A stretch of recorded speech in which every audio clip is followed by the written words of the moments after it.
Welcome to the video, guys. Today we're going to be looking at this Titan Mitre saw stand. I did a video a while back of all the stuff I bought and I've not got around to doing any of it other than the Mitre saw itself. So we're going to open it up, have a look, hopefully get that on there and see what we think. A couple of little bits about it before we open it up. We've got 150 kilogram max weight that can go on top of it, which is quite a lot. Obviously, you've got to take into account the mitre saw and the wood you're using, but like I said, that is a lot. You've got working width of 116 to 198 centimetres, so just under 2 metres there. I believe the two ends have rollers as well. A working height of 89 to 100 centimetres, and that looks like, yep, it's up to the roller, which is obviously where your wood will roll onto.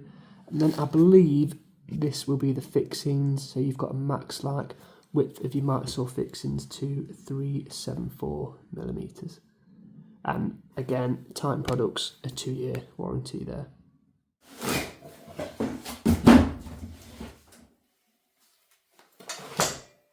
Looks like we've got the rollers.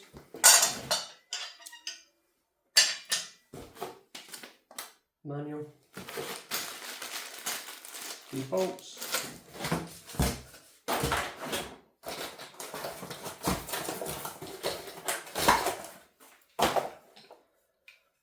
Not 100% sure, and we have another one. Some sort of clamps. I wonder if that's to do with the legs.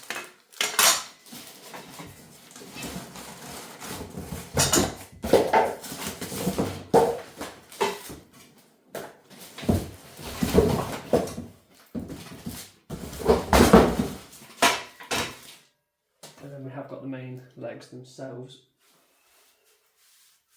What I didn't mention was the weight of it, and it is about 16 kilograms. I believe that's with everything on, because that was the weight on the box. So the main frame itself looks pretty straightforward.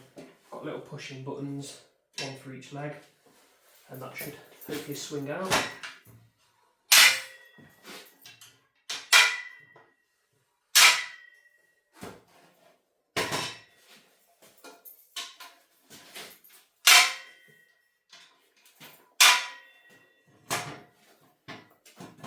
Two work supports, or your rollers,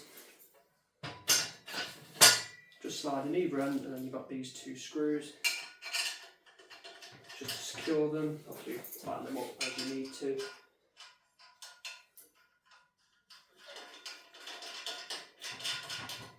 They can also then adjust the height, secure at different heights, obviously depending on what you need. These are actually for the saw itself. As you see, you've got 2. One with the handle on the left, one with the handle on the right, so make sure you get them the right way round. Just going to put that to one side for a minute. You've got this side here, which has got a slight bit of give. So that's how you want to kind of push it on from the front near the handle first, and then push down with that.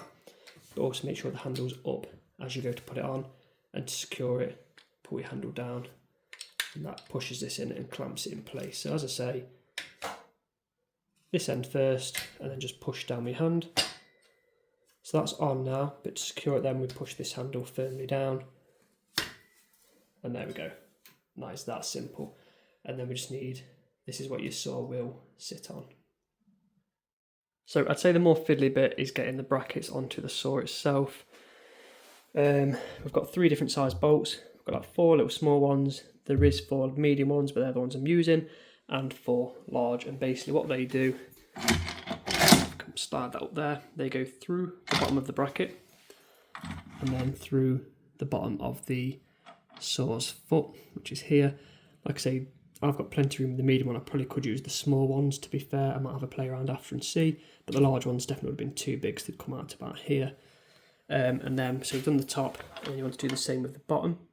All I have done with this particular saw, which is the Titan saw, is I've taken the rubber feet off. I don't know if you're meant to, because they're usually here, as you see.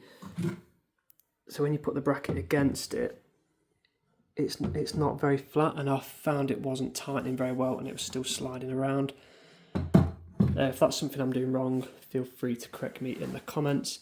But yeah, so we put them through, and then basically once they're through, because here, as you can see, we can't see the one I've put through there, but it is there. So if that's the position you want it in, that's fine. Just put it in first and then slide it down and then tighten it from the front, and obviously make sure both are level.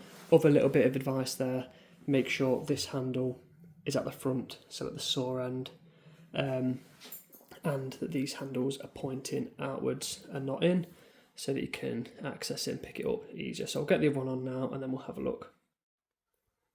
I decided the easiest way to get it where I wanted it in terms of the position on the brackets, because like I say it's not tight yet, is to put it on the frame itself, and then tighten these up once I've got them all level. This is what you could do. You measure your gaps here and here, make sure they're the same so it's nice and straight. It shouldn't matter too much as long as it's not at a really bad angle, as long as it's kind of coming through the sides here. So I've got it on, I'll clamp them down so that is nice and secure, and then I'll just get them tightened up now in the position where I want it. Right, that's all on, nice and secure. All four of these are tightened up. Next thing I want to do is adjust the rollers. So I've got a long piece of wood. If you've not got one that goes both sides, just do one side at a time basically. But go down level with your saw, and as you can see at the minute, that one is far too high. So I'm going to drop it a little bit. It's going to be, again, one hand a bit of a pain. So I might have to do this off camera, but you basically want to adjust it so it's just supporting it, not lifting it up. You want it nice and flat, obviously on your saw surface. Mine would be about there. I'll tighten that properly in a minute. And then the other side, as you can see, that one's far too low, so I'll bring that one up. Last little things then to do with this saw. I've not put these in yet. There's two holes here and to the other side. That's where these ones come in. They will just go in there, and the idea with that is these actually extend, and obviously once you've got it where you want it, yeah, I've only got the one in, so I'm not sure how well it will tighten, but yeah, that now stays in place. And I believe the one last thing, on one of the legs you've got this little adjustable foot just to screw out, just in case you're on a bit of a unlevel surface. Only other thing I do want to test is I've now got these brackets on, I don't want to have to keep taking them on and off, so I'm hoping even if it's not on the stand, I can just leave the saw on the bracket, because obviously you'd usually have your handle up so that wouldn't be in the way, and I believe these little plastic feet sit lower than everything else, like all these little connected parts on the inside, so I'll take it off and I will just make sure that it can still sit on a flat surface without the stand and without having to take it off the brackets.